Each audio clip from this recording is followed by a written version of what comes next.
उपखंड चिकित्सालय जन्म प्रमाणपत्र मिलबारे असुविधा समस्या उपरे समाजसेवी सदाशिव पुजारी हस्तक्षेप। मालकानगिरी जिला माथिली उपखंड चिकित्सालय जन्म प्रमाणपत्र मिलबारे जनसाधारण को अनेक असुविधार सम्मुखीन होबार खबर मिलता बेले समाजसेवी सदाशिव पुजारी यह समस्या को नजर में नहीं उपखंड चिकित्सालय को परिदर्शन करते।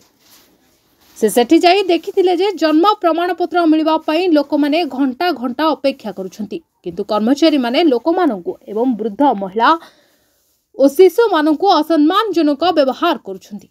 एही अन्याय और असुविधा देखि सदाशिव पुजारी दृढ़ भावरे चिकित्सालयर कर्मचारी मानकु लोक मानक सह सम्मानपूर्ण मध्यरे व्यवहार करबा पई तागिद करथले। एथि सहित यह व्यवस्था आगकू जेपरी दोहरित न हुए सेथिपाई से मेडिकल अधिकारी को तत्काल अवस्थान ग्रहण करिवार अनुरोध करछंती। मालकानगिरी अब्दुल गानी को रिपोर्ट, द न्यूज टुडे।